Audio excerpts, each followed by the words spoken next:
Mike, since this is, I guess, Bookworm was your idea here. we, we both came together here trying to. We both thought that we wanted to do a podcast together, and we knew we wanted to get together and talk, but we didn't know specifically what about. And then you posed this idea of Bookworm. So where did that come from? It was basically an idea that I had based on what I knew of you and a lot of synergy with our approaches to how we work and how we look at life, I guess, where we're both trying to become better versions of ourselves. I'm putting words in your mouth, but I think that's pretty safe to say. And one of the things that I've been doing for a while is reading a lot because that really helps me with my work over at Asian Efficiency. But I got the idea for a mini mastermind, basically, that we would record and release as a podcast where we would read the same book and then we would kind of talk about what we got out of it with the intention that that's going to help us synthesize what we're learning and then identify what action steps we can actually apply to our life from these books. So it's not just things that we crank through to check off a box on a to-do list and read a whole bunch of books and get a whole bunch of information that doesn't actually change anything, but actually produces tangible results in our lives as we chase awesome together, so to speak. Yeah, and you and I, we've done a couple different recording sessions. One of which was on my podcast, one of which was on the Asian Efficiency podcast. And whenever you pose this idea of let's read a book and then let's talk about it, I love that idea. At the same time, my thought was, well, that means that we're reading a certain number of books at a certain number of days, and I'm not always the best at getting through those in the time that I want to get through them. So, from my standpoint, whenever we decided that we were going to go and we were going to read books at the same time and discuss them, my first thought was, great. It's finally, I guess, that motivator, that accountability that I was needing to read books. I've been a reader for a while, just not, I guess, regularly in the way that I want to be. So the idea of let's get together, let's read a book, and then let's do something with the words that we're reading, because that's, to me, that's a piece that I've missed for a long time. Is I can read a book and then, like you're saying, let's check it off the list, let's get the next one going, and just keep running down the list. But it's not until, as we'll see with the book we're going to go through today, it's not until we actually make that decision on something to do with it that it really becomes real. Does that make sense, Mike? Yep, absolutely. My pastor would say it this way: change isn't change until you change. So it doesn't matter all the facts that you collect. You have to actually, the rubber has to meet the road. Right. There has to be some manifestation of this stuff in your life before you actually are applying this and it's actually making a difference. Yeah, it's so true. And some of this comes from our first book that we've now both read. And actually, this is a reread with a different version, but Getting Things Done by David Allen, just get it out there. The main crux of the book is do something with your ideas and have a system together on putting those ideas into action. And this is a book that I read, oh gosh, it's been 3 years ago, somewhere in there. So from my standpoint, Mike, I got into GTD by not reading the book. So let's just get that out there as well. I started trying to put a lot of these systems together that David Allen talks about before even reading it. I was just trying to figure out how to get through certain things in corporate that I was in at the time, and just really needed some help getting through that. And someone recommended Getting Things Done, and I picked it up and I read it in like 2 days and immediately destroyed every bit of organization that I had and started trying to implement it. Failed miserably, and then rebuilt the whole system like 3 times. So it was quite the journey. But from your standpoint, how would you what's the book about? What's the crux behind it from your viewpoint? Getting Things Done is basically a organizational framework that you can use to free up your your cognitive resources is how David Allen would put it. And what that kind of means in layman's terms is that you don't have to constantly be worried about the things that you might be forgetting to do. He uses a really powerful analogy of emergency scan modality. It's kind of like a firefighter where you're constantly looking for the next fire to put out. And I think that resonates with a lot of people. Sounds like that resonated with you in the situation that you were in. That picture resonated with me when I read the book. And it provides the framework that you need to escape that. So he really clearly defines the problem, and then he provides a solution for a way out of that. And he breaks it down into 5 basic steps. And do you want to go through the steps right now? Yeah, I think so, because I think if we go through them, then it clears up a lot of the other stuff we're going to talk about. Okay, sure. So the first one is capture, where you just basically have to get everything that's on your mind out of your mind. And once you have it all down, the second step is to clarify all that stuff. So you identify what these things are and where they're supposed to go in this system, which he's teaching you to establish so that you can actually trust that everything is where it's supposed to be and nothing's falling through the cracks.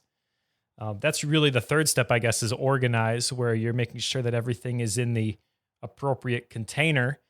The fourth step is to review. So once you have everything where it's supposed to be, you have to review it weekly at least, where you evaluate every single piece of the system, and ideally you look at everything that's in there, at least at the project level, and say, is this something that I still want to be doing? But that's important because you can't just set it in your system and forget it. If you do that, it's not going to be very long until entropy kicks in, and then you've got this system that you can't trust anymore. And then the fifth step is engage, or in the previous version, it was called do. It's actually where you would do the work. And this is what most people try to skip straight to, is like, well, I don't even need to do any of that other stuff. I already know what I need to do. But the problem is you don't know everything that you need to do in addition to what you're supposed to be doing right now. And when you're done doing that thing that you know you need to do right now, you're going to be stuck thinking about, okay, what is the next step that I have to do in whatever project? And it's when you stop and think about those things, that little bit of friction, in my experience anyways, is the thing that keeps you from actually taking the next step and doing the next thing. And so it's really important. I think the key part to this system that really makes it work for me is that you clarify all this stuff on the front end, so that when it comes time to actually do the work, you can just queue up the next thing. You have all the requirements right there, and you can just crank it out. You can actually do the work really quickly, really efficiently. Whenever I look at this 5-step system, because when you go through it like that, it seems really simple. And whenever you reread the book, because David Allen talks a lot about people who reread the book and then they get a lot of new stuff from it, because he's got so many tips and tricks in the book on how to do certain things and how to think about them.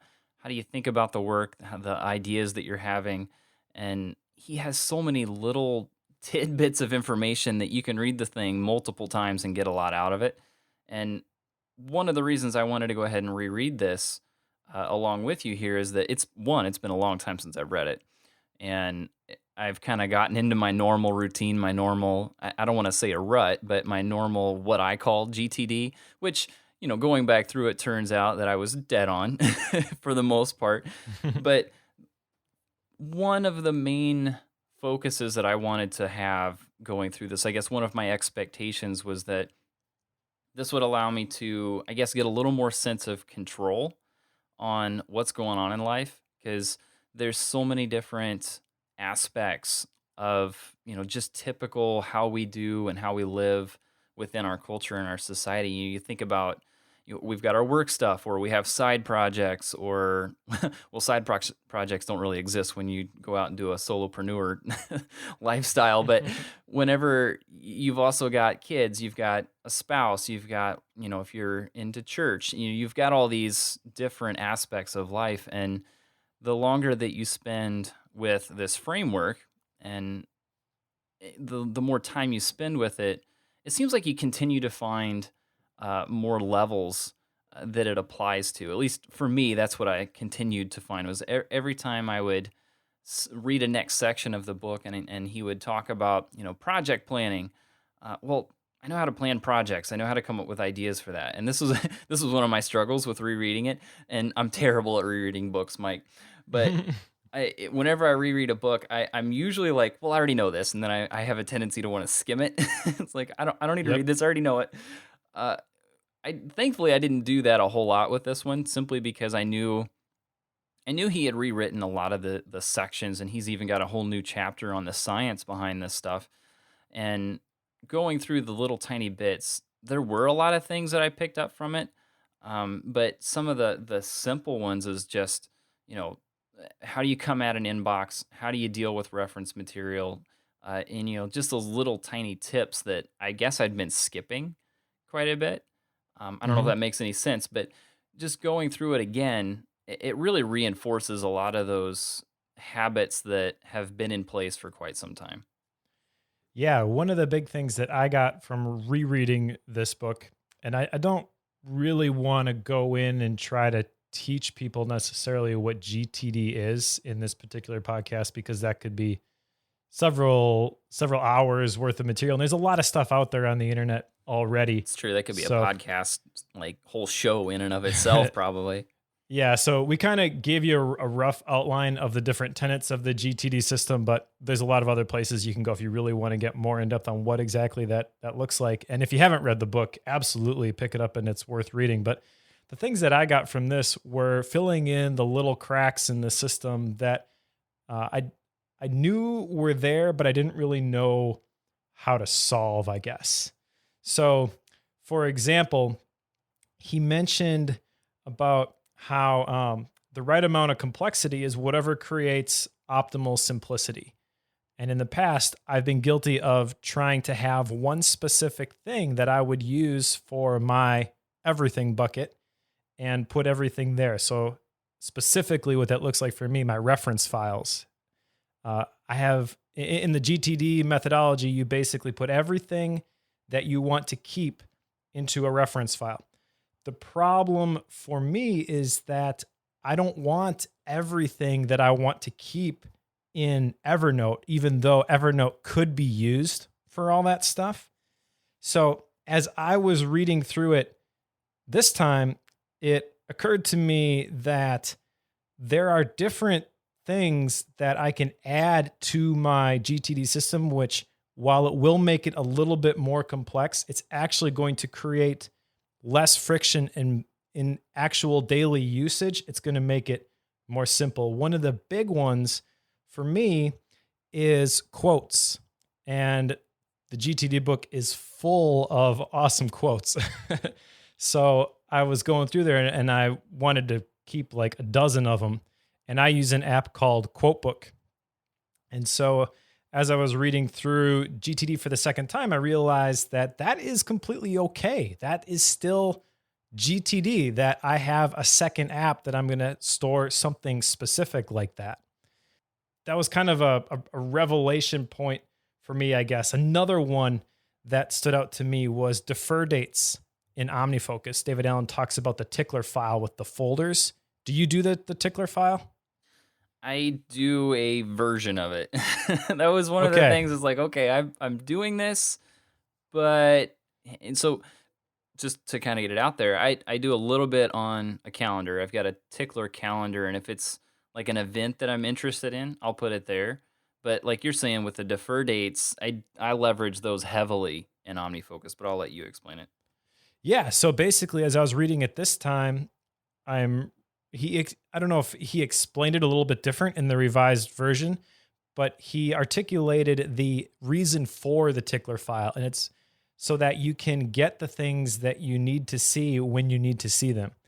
And he advocates for the physical tickler file, where you have 43 folders. That's where Merlin Mann's famous website got its name. You have one folder for each day of the current month, and then one folder for each month in the year. And so you have the next 31 days, basically has a separate folder for each one of those things. And then everything beyond that just goes into the month folder. it occurred to me as I was reading this book that that's exactly what the defer dates in OmniFocus do. They make sure that whatever you need to see comes to your attention at the right time that you need to see it. And so it kind of fleshed out for me, if I were to map out all the different apps that I use in my personal workflow, it helped me connect a few dots and fill in a few holes that were there that I never really just took the time to sit down and think about before. But I think that alone was worth reading the book, in my opinion. So let me ask you a question. So you mentioned Evernote and reference material. Is that where you keep a lot of your reference material? Yes. Yeah, I keep a lot of stuff in Evernote. But like I said, there's specific things that I don't want necessarily to keep in Evernote, like the quotes I'll put in Quotebook. Okay. I don't know if you know this. I just completely trashed Evernote. I did know that. Yeah, I saw you you mentioned that. So I used to be huge into it and got away from it. It's interesting that you came away from it with the idea that it's okay to have a number of apps, and because I can see how you take that. I took it the other way, of seeing that yes, you could use a bunch of different apps, but simplifying it down to as few as you can get away with would create a lot of clarity. At least that was my perception of it, and that's why one of the things that I want to try to incorporate is, one, a consolidation of inboxes. He talks about we get too many inputs, too many different collection points. You think about like social media, files, emails, and we got tons of them. Even like my normal checklist of clearing inboxes currently, prior to the book, had I think 12 different inboxes I was clearing out on a daily basis. It's like, this is ridiculous.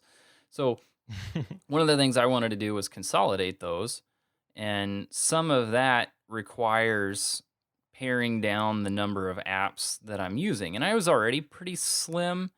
Whenever I left Evernote, and I don't have a central app or structure. I do have a structure, but I don't have a specific app that I use for anything, really. Like anytime there is like a quote app, or what's the other one? There's one for books that's online. Not gonna think of it.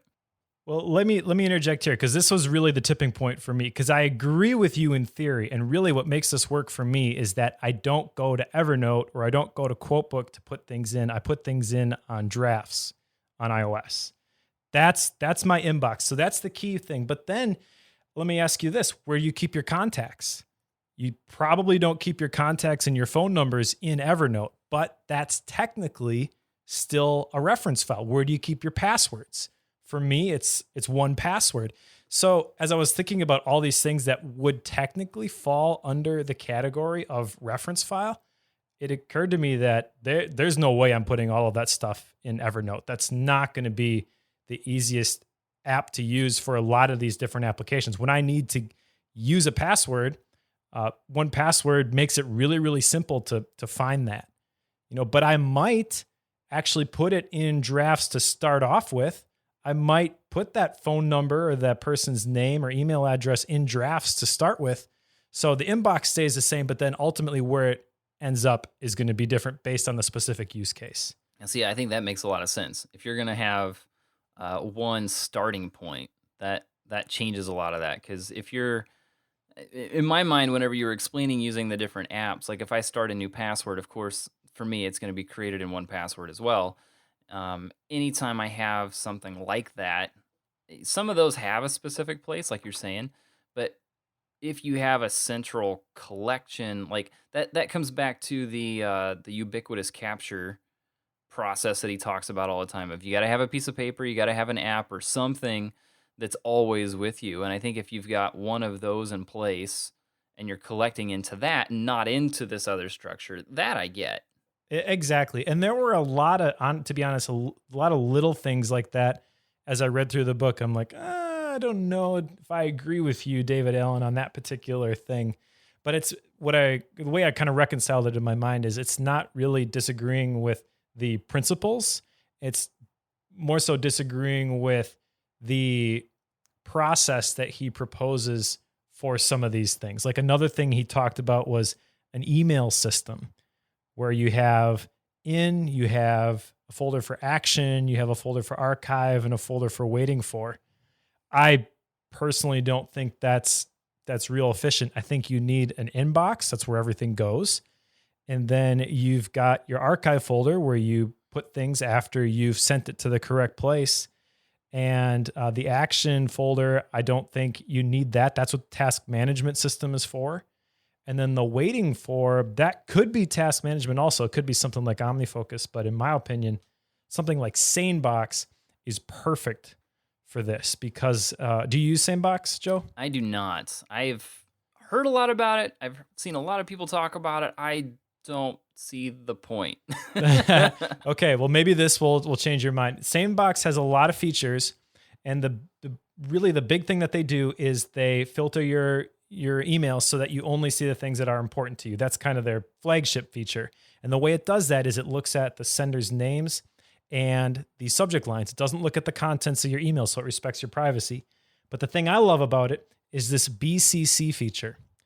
So if someone emails me, let's say you email me, and I reply to you with a question about Bookworm. Okay, now typically what you would do if you were following GTD is you would put a task I would put a task in my OmniFocus to follow up with you in a week, let's say. Okay. And I put that in a waiting for context, or I could put it in a waiting for folder in my email. But like I said, I don't really like the folder classifications in email. Then if a week passes and you didn't get back to me, then I can follow up with you. But if you do reply to that email before the week is up, I still have that task inside of my task management system that doesn't know that you've replied to me. So I have to go back and do something with that.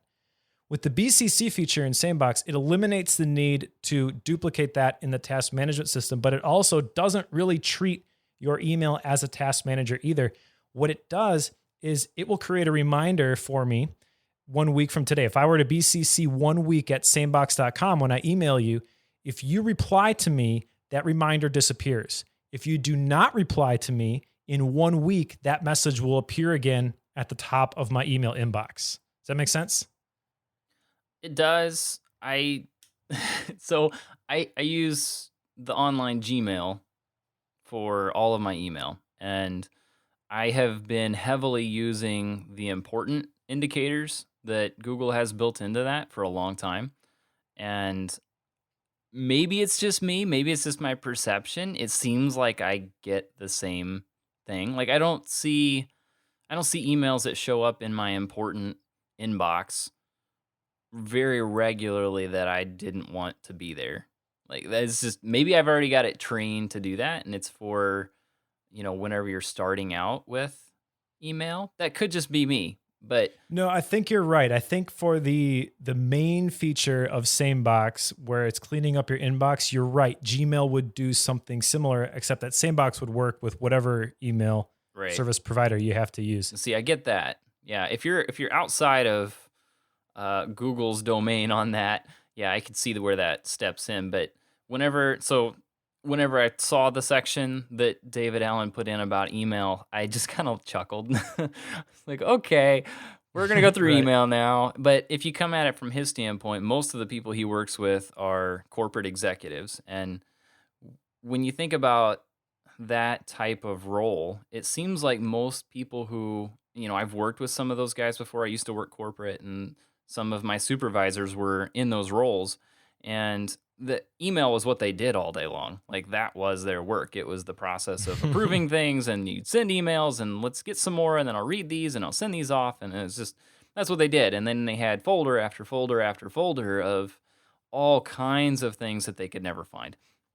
And I tried a lot with them to kind of help them find a better way to organize it. I hadn't really been through GTD at that point, so I didn't have good advice for the most part. But he's got, like you're saying, he's got the different folders that you put things into in order to get to process it and put it in the right place and everything. For me, what I have found, because I use Gmail heavily, is I just grab the link, the URL to a specific email and drop it in OmniFocus if I need to reply on it, but I'm not going to do it right then. But most of the time when I'm going through email, I just set aside a time for it. And instead of, dropping a task into OmniFocus and then coming back to it later, I just go do them all right then. Like, I'm just gonna bust out all of Right. these emails and just get them all done, because to me, if I grab that as a task and I put that in OmniFocus, it's bouncing around in the back of my skull, and I might as well have just written it. Like, I Exactly. There's a disconnect there. it's like, so I get it. I get what he's trying to say, and I think that makes sense for some people, but I, for me anyway, I can't stop thinking about it unless I'm done with it. So I just know that I am better off either one, staying away from my email inbox, which is why it sometimes takes forever to get an email back from me, or two, if I'm going to go open my email, I'm better get through it right then and just clear it all out as much as I can. Like, those are the two methods that are best for me, and I know that. Yeah, he talks a lot about email in the new version of the book, and I kind of wish he wouldn't have, because I disagree. Most of the stuff I disagree with centers around how he proposes to use email. Like, he says that he recommends setting up project-based archive and active folders. And I'm thinking to myself, for every project you're working on, you want a separate I know. archive and active folder. It's gonna be a Part of me, nightmare. a little part of me died when I read that. There's absolutely no need to do that. And he also talks about, he said, I will often print all potentially useful items pertaining to the subject, spreadsheets, schedules, emails, web pages, etc., to have on hand as reference for those kinds of interactions. And I was like, what? That is a terrible idea. Why wouldn't you use something like at Agent Efficiency? We use Jira and Confluence, for example. Like, it just boggles my mind that someone would go to the bother to print out all that stuff so they have that information at your fingertips when you can use the technology to get that in a second with the search functionality. And I know that he tried to kind of stay away from the technology in this version of the book, which I actually think was a good move.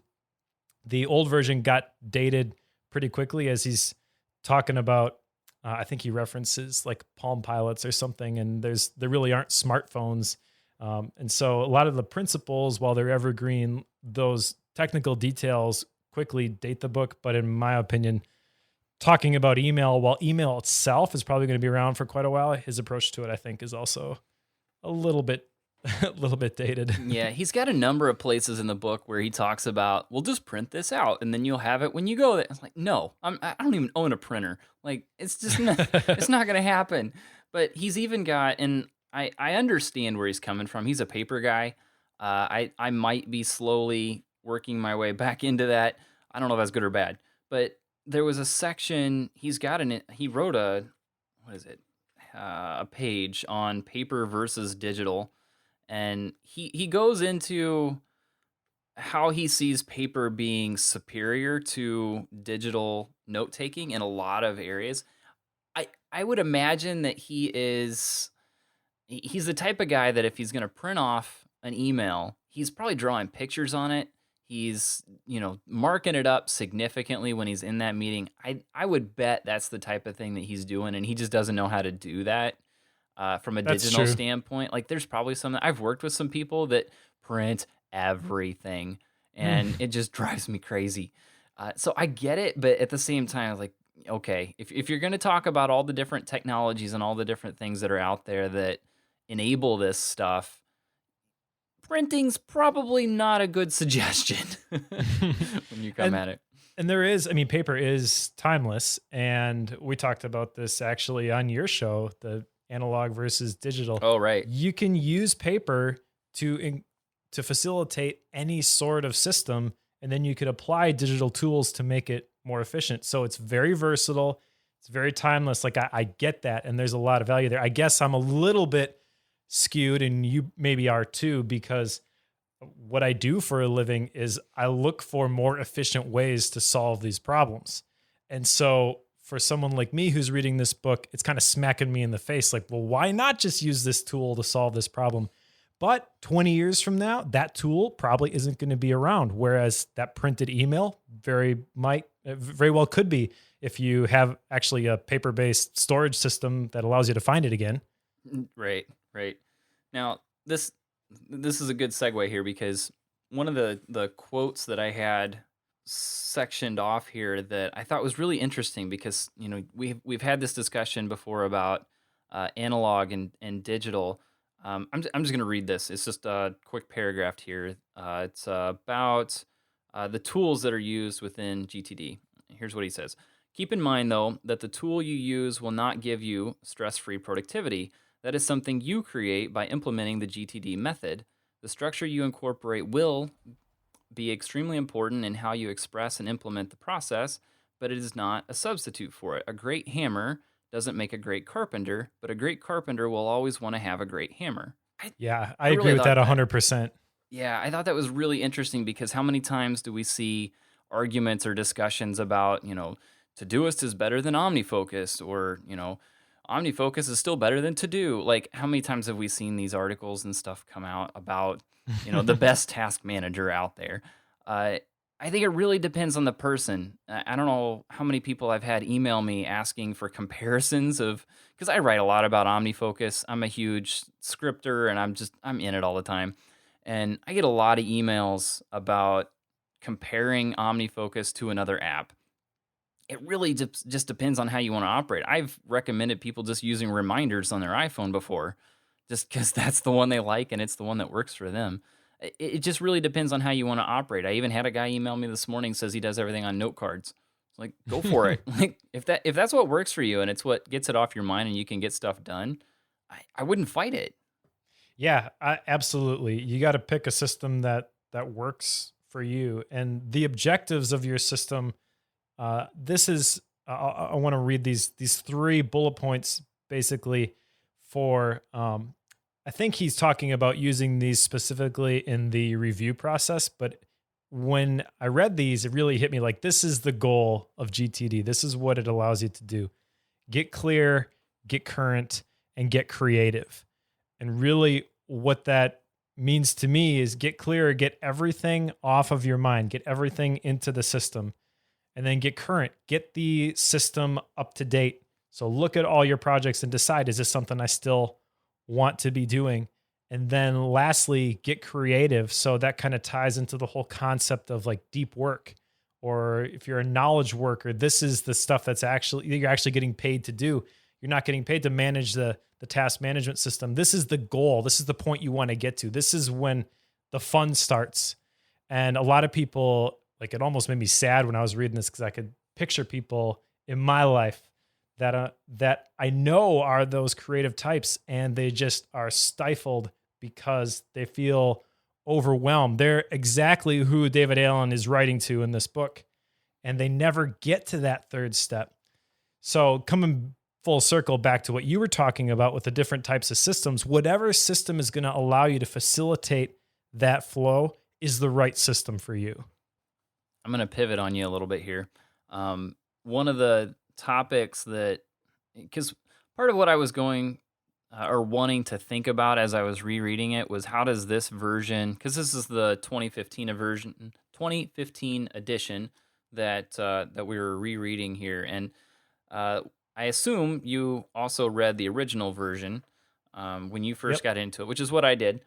One of the things I was really interested in was how he approaches contexts in this version as opposed to the first, because that was such a big debate for a long time about in the new age with mobile technology, with computers that float around in our pockets wherever we go, contexts don't matter. And that's where we saw a lot of people trying energy level contexts, and it kind of got out of hand for a long time of what are all the different versions and flavors of context that can we dream up, because the tools and locations thing just doesn't matter anymore. And it was interesting whenever he talks about context, he goes right back to the exact same set of default contexts he had in the first book with calls lists, office, computer. Like it was like cut and paste. He didn't really change any of it. Right. He did actually. Did you see? He did actually address the low energy context. He did. Though. Yeah. He did, at least whenever you get into, because one of the things that's a bit confusing is he does reiterate the whole process again. He goes through it. I don't remember what chapter it is. Chapter 3, I think. He goes through the full steps. Maybe it's chapter 2. He goes through all 5 steps, and then he reiterates and goes through them all again later. And Mhm. when he reiterated the section on context, he does explain that people have gotten creative with it, and he thinks that's awesome. And I would agree, if that works, go for it. So he at least does address it.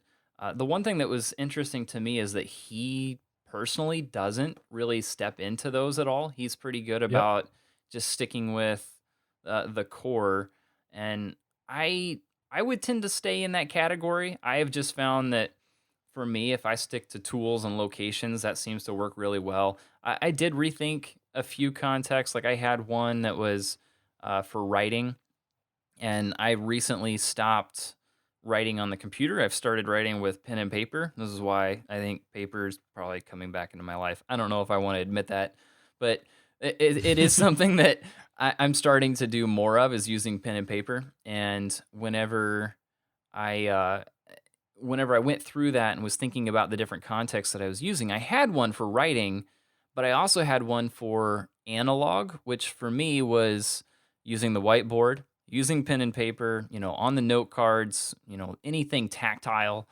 or physical is whenever I was using those tools. And my writing context got shifted and consolidated into that analog context. So it just didn't need to be there anymore. Whereas before it was kind of a breakout off of the computer so that it was a separation there.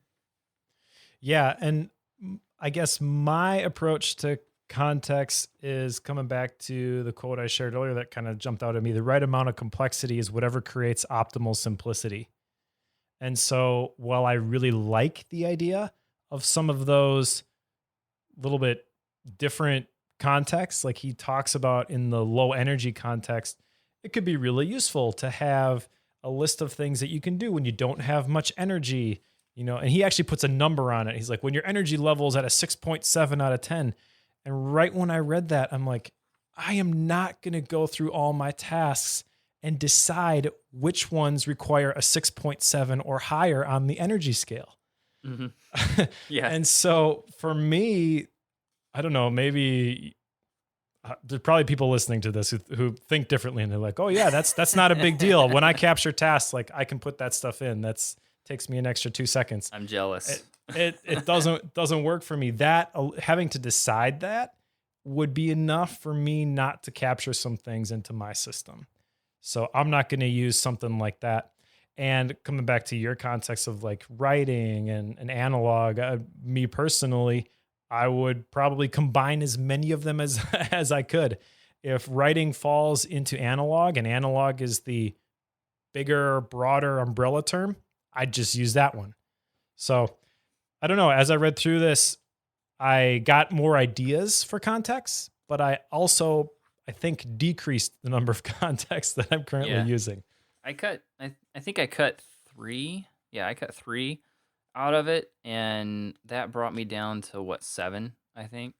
And for me, I'm using tools primarily, so like iPhone, MacBook Pro. I guess it would probably help if I look at it. That would tell me a lot more.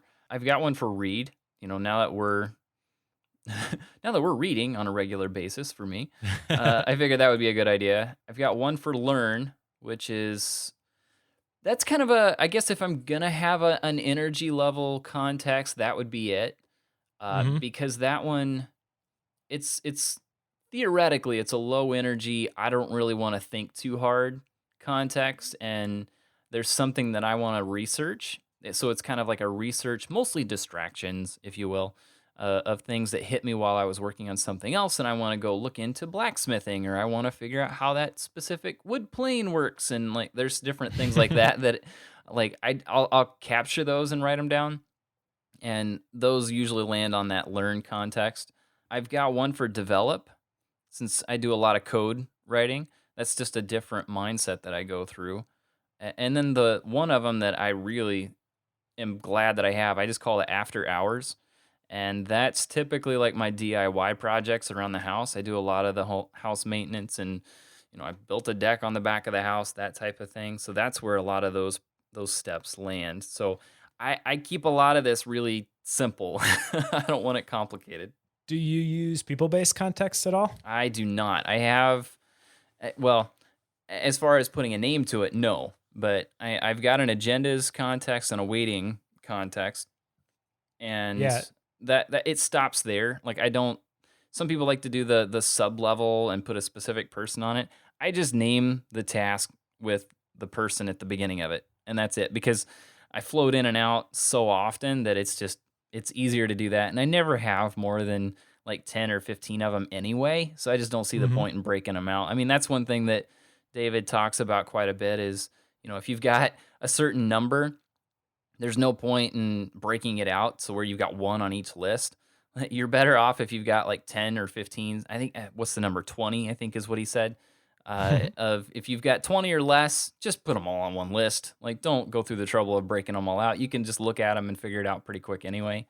So with me, because I'm using OmniFocus, I've got a perspective set up that combines agendas and weighting for whenever I'm gonna meet with somebody, and that allows me to see the items for both sets. Does that make sense? So I'm able to Yep. see the agendas that I need to bring up, but I can also see the things that I'm waiting for at the same time.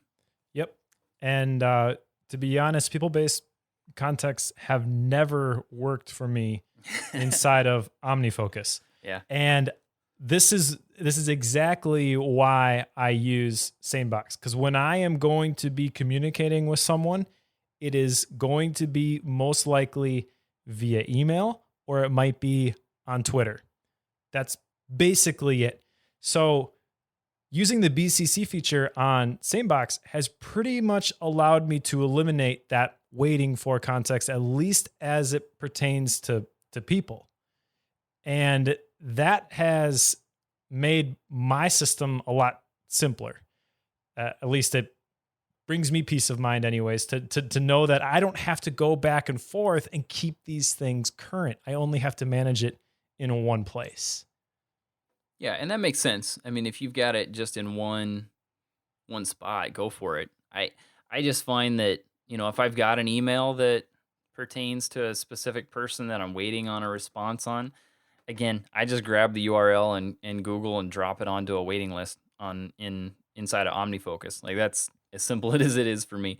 I have found, Mike, that I'm not so smart when it comes to this stuff, so I just need to make it really, really simple. I just have to grab a link, drop it in, be done. Like that's all it is. Can I ask you your thoughts about the chapter on the supporting science? Yeah. So Mike, I I'm gonna also let you go first, and then I'm gonna give you my perspective on this. okay. I read it. I get it. He had a lot of good points. He's got a lot of science there that seems to support it. Uh, I was a bit caught off guard by some of his choices there. Maybe it's just me and the way I was seeing it. I used to help a bunch of scientists develop these types of studies in some form. So I tend to pick at the exact study itself and try to tear it apart so that I can tell if it's legit or not. There's You don't want to get me on a rant about trusting science, but I was just a bit caught off guard with the specific studies that he caught. Now, to contrast that, David Allen has also mentioned a couple other books about the science of how your brain operates. And Mhm. I've only read one of those, The Organized Mind by Daniel Levitin. Um, I really enjoyed that. It's crazy scientific, and there's a lot of terms that are hard to understand in there.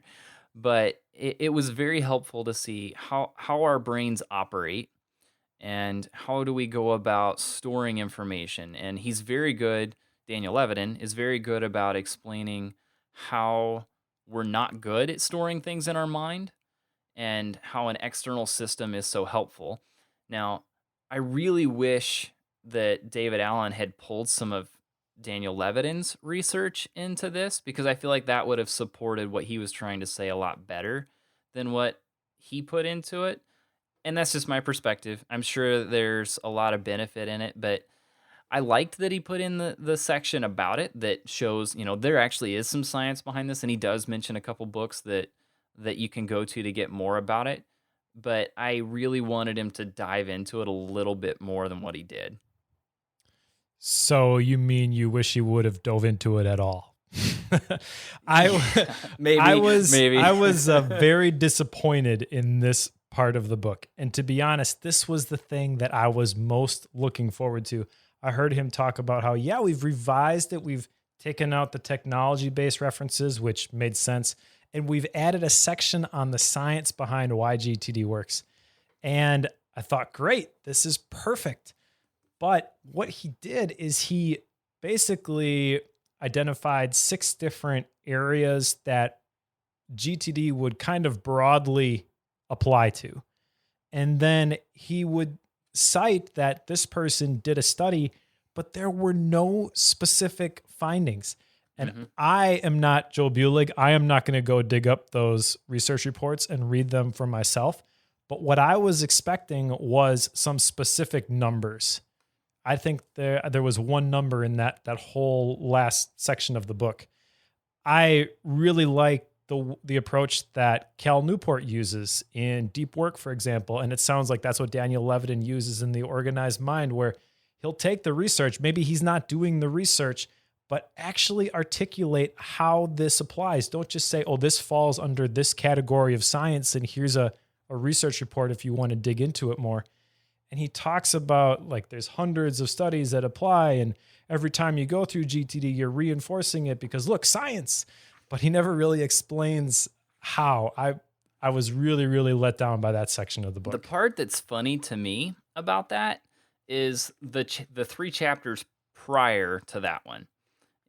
So he's got, what's he call it? GTD and cognitive science. So that's the name of the chapter that we're talking about. Previous to that, he has the power of capturing habit, the power of the next action decision, and the power of outcome focusing. And to me, those 3 chapters explain what he's attempting to explain in the science chapter, because Mhm. those go through why some of the processes in GTD work. Why is it helpful to get things off your mind? Why is it a good thing to ask, what's the next action? Why is it good to visualize the end of a project and how to plan to get to there? And he goes through a lot of the benefits for each of those. And Yes. it would have been very easy to just say, and this study supports this, and just be done. Like, like Yes. just drop it in and say, here's a study that Daniel Levitin and his team did that shows that pulling things off your mind frees it up for more creative thoughts. Like, Right. he can do that, and there are those studies that exist, and he just didn't do it. And Yes. he preferred to put a whole chapter on it, which came up severely lacking both in numbers, and it really wasn't that long either. Right. It just didn't. It wasn't real helpful, I guess is what I'm trying to say. Exactly. This book is already about 3 times longer than it needs to be. Once you identify the 5 steps, you can pick out some additional details and things that might refine some things in your system. But if you were reading this for the first time, if you read like the first 50 pages, you could probably just stop there. So I think this is a huge missed opportunity because the book is already droning on and he's saying the same things over and over again. He's saying them different ways, and that's standard. Like I get that, and I'm okay with that. But then don't take the opposite approach when it actually comes to the science and the research. Don't just gloss over it, which is really what it felt like. It's like, yeah, there's this study. Oh, there's that study. Oh, there's that study. If you would have taken that approach through the rest of the book, there wouldn't have been individual chapters for each of the 5 steps. Now, I don't know, because the chapter following the science chapter, is that a new one as well? The Path of GTD Mastery? Is that a new one? It seemed to be new to me. I was reading it on my Kindle and I wasn't comparing it side by side with the original version, so Yeah. I couldn't tell you. I didn't have the original with me either, so if you're listening to this and you know the answer to that, I'd love to know. But it's called The Path of GTD Mastery, and I don't recall this at all, where he talks about the 3 different tiers of mastering the GTD methodology. I didn't even know that this was a thing of trying to quote unquote master it. At the same time, he also talks about mastering in the sense of just falling into the grooves and understanding the concepts. And that's what he's calling mastery. It's not that you get to a Right. point and you're done and you've got it all figured out. You don't really get to that point. It's more of this is a journey that you're on. As long as you're on it and you understand it and you're willing to continue on that adventure, it will continue to get better. And that's what he's calling mastery. And I thought it was interesting. So he's got the what is it? The beginner level, the graduate level, and then what's he call the last one? Postdoctorate, I think is what he called it. Yes, Postgraduate. something like that. And essentially what he's getting at with those different levels is that when you're at that beginner level, that's when you're quote unquote mastering your runway, or he's calling it ground zero, I think now.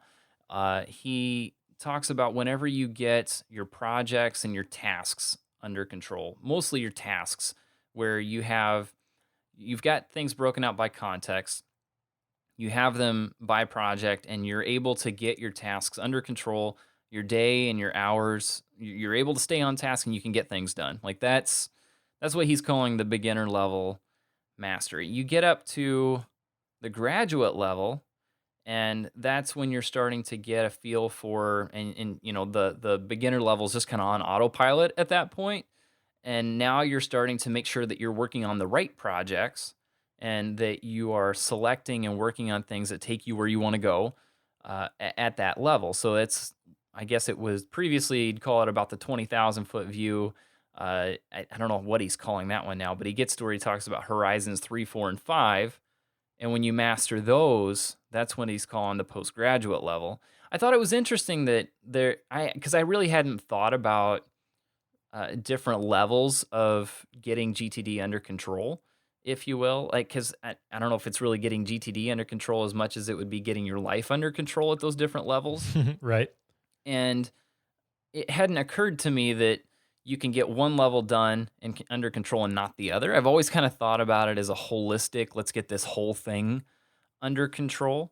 And whenever he brought up these different levels, it's like, okay, so I feel like I've got tasks down, but personally, I feel like I'm just now getting a feel for, am I on the right project, saying yes or no to the right ones, and making sure that I'm getting that underway. So it's interesting to me because that would mean that there's another level that I haven't even considered getting completely under control. I mean, I've got those horizons 3 through 5 defined, but I don't really spend a whole lot of time trying to make sure that those are correct. I don't know if any of this makes any sense, but it was interesting to me.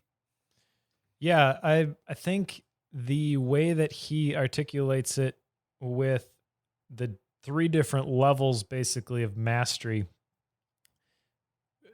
it forces you to locate yourself, and it's pretty much on like a 0 to a 100 scale, which again, I'm not 100% in agreement with that. I think that there's some stuff in the top level that I do fine. And then I also think that there's some stuff from the first level that I need to do better on. So that didn't really resonate with me. I get what he's saying. He's trying to say that you've never, like, you can think that you've got this stuff down, but there's always room to improve, I think is the major takeaway. And then he tries to give some examples of what that looks like.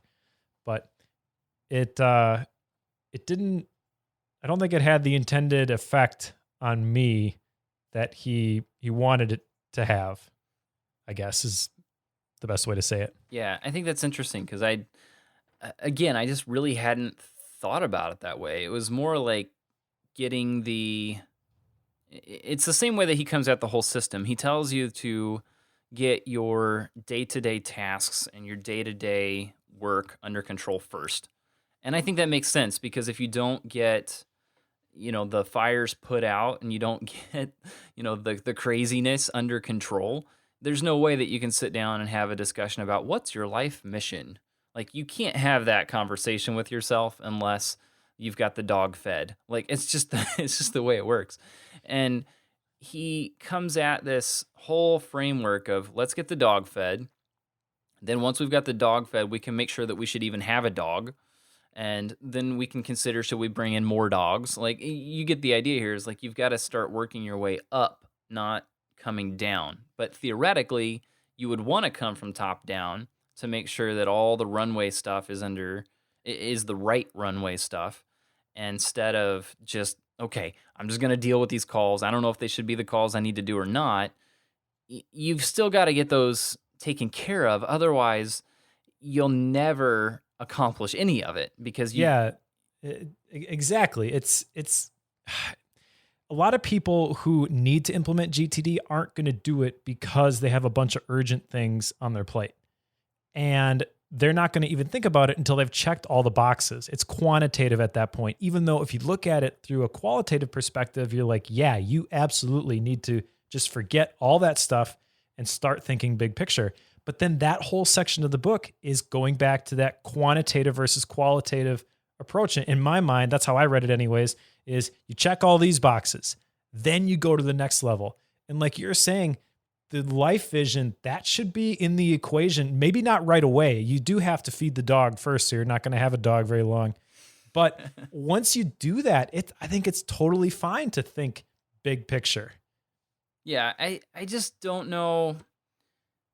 Because again, I've got some of those things defined. And I guess I just haven't spent enough time reflecting on those to know if they're the right ones or not. That's the part that was interesting to me with the mastery levels. It wasn't so much that, oh, he defined these now. It wasn't so much of that as much as you do have to start at the bottom and work your way up. And it's just kind of depending on how long you've been at this and how much time you've spent with it as to how comfortable and how, I guess, energetic you are at getting each one of those levels done. I know that I did have someone ask me at one point about how do I trust this system? Because David Allen talks about that a lot, is you have to do this and trust it.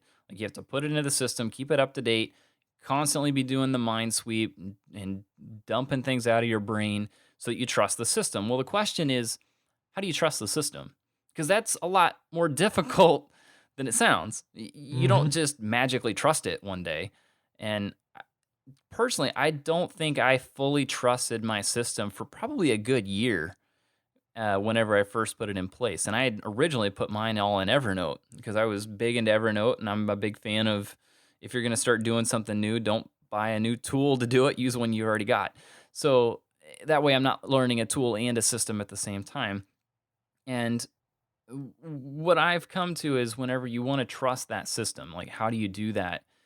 For me, the thing that I always come back to is it takes time and it takes that review process. As much as people hate doing the weekly review, I'm a review Nazi. Like I just continually say review, review, review, review. Like I just come back at it over and over and over again. I do a daily, a weekly, a monthly, and an annual review.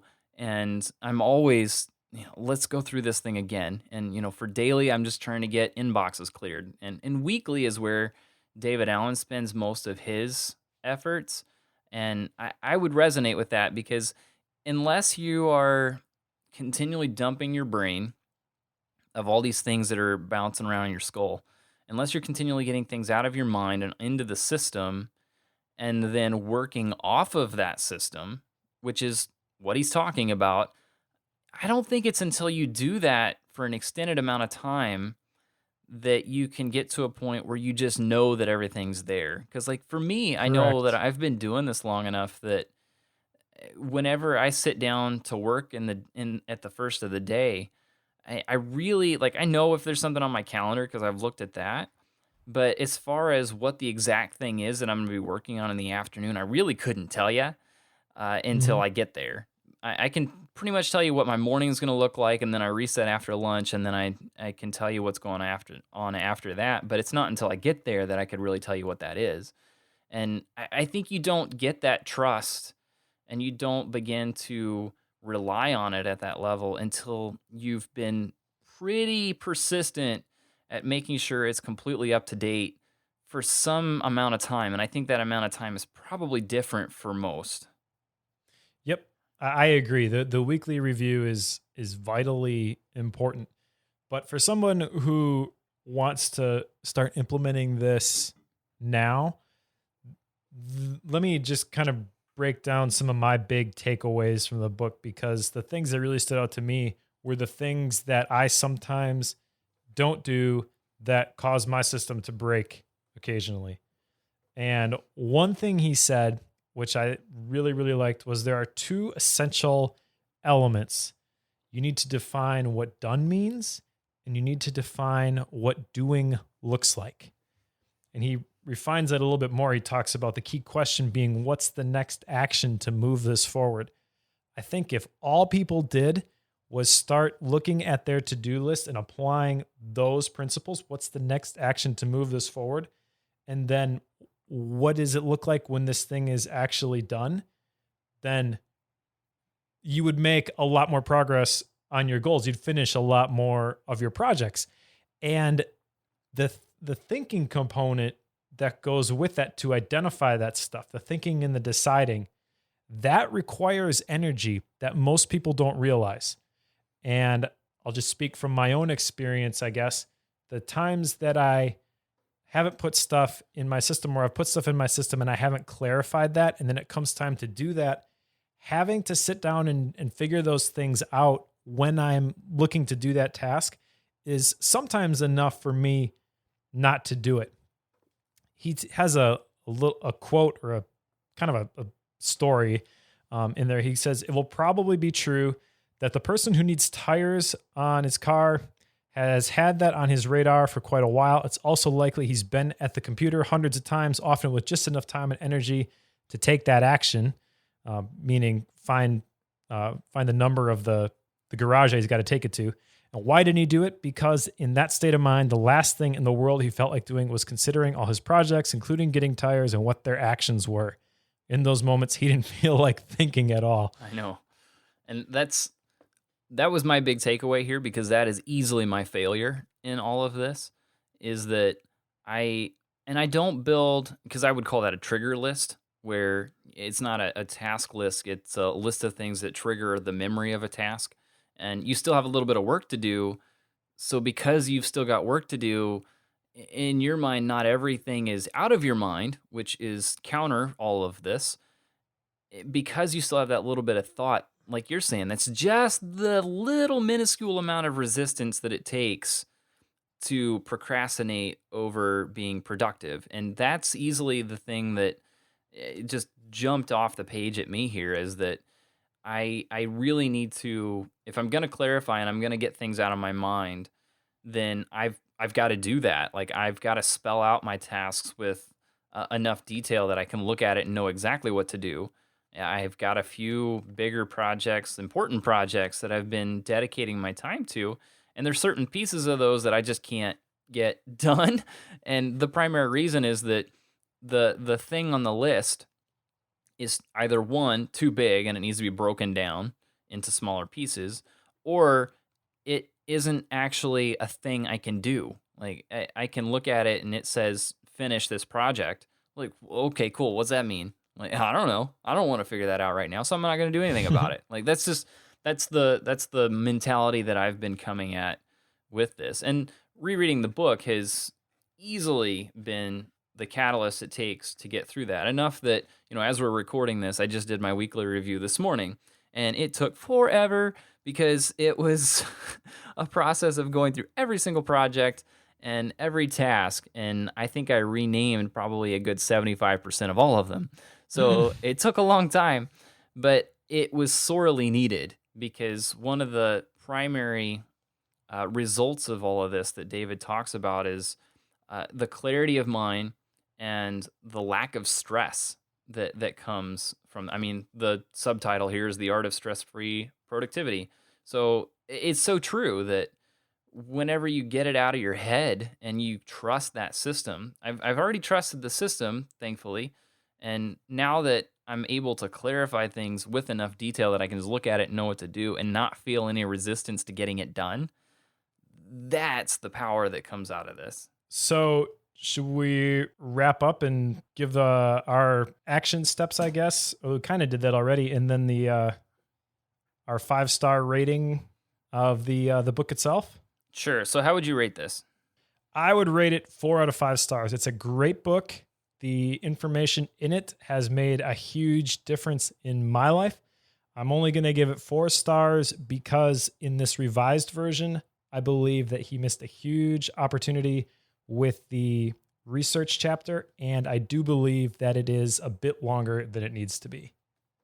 That's fair. That's fair. I think I'm a bit torn on the 4 or 5 thing here because yes, we're nitpicking with the science piece and it is a bit longer, but I'm trying to come at this that if you were reading this and not the first version, I would probably give this a 5 just because the content that's in here, yes, it's long and it goes through a lot of that, but I think if you're someone who hasn't, like, what is GTD? If I said GTD and you don't know what that is, and I have to explain that it's getting things done and that it's from a book, I think if that's the type of knowledge that you have, or lack of knowledge in this case of this book, this thing will change your life. Like, it literally will. At least it has for me. I mean, I'm recently coming to grips with the fact that I'm ADHD, and this whole framework in and of itself has made so many things possible for me that I never would have been able to do before. So just on that alone, I would give it the 5 out of 5. All right. Yeah. I definitely see the value of the material, but I guess looking at it through the eyes of someone like my wife, for example, she is much more likely to watch the 45minutelynda.com course than read this book, which is, I think, probably 6.5 hours, my Kindle said. Nice. Yeah, I get that. It's hard because this thing is, there's a lot of good stuff here, but you have to be somebody that reads business books. Like, you have to be someone that reads this type of material and like it. Like, my wife would not read this ever. She would not even watch the course on it, but she practices the stuff that's in it, which is hilarious to me. But there's no way she would read this. She'd give it a 0 out of 5. So cool. This is interesting, Mike. So what's coming next? Like, what are the next books we're going to jump into? I think the next one will be The Willpower Instinct by Kelly McGonigal, and then we've got a few other ones on the docket. I believe you've got one on here, The War of Art by Stephen Pressfield, which is a great book. Everyone should definitely read that one. So I'd be definitely okay doing that one in the near future as well. But we're going to try and do one of these every couple weeks. And basically just pick it apart, talk about what we got out of it. And then hopefully other people who are listening to this can kind of glean some of the knowledge and the value out of the books and decide if it's worth diving into themselves. Yeah, I think it's interesting and hopefully, I know whenever someone else talks about a book that you've read, and, part of the reason I wanted to bring up, the books that we have in the pipeline is that, I'm sure some of our listeners would love to just read along with us and see what our thoughts are on it as well after they've read it. So, if that's for you, go ahead and pick them up, and we'll get to them, I'm sure, at some point, if not right away. But like Mike said, we're going to do it every other week, and we'll keep going from there. Thanks, guys, for taking the time to listen in today, and we will catch you next time.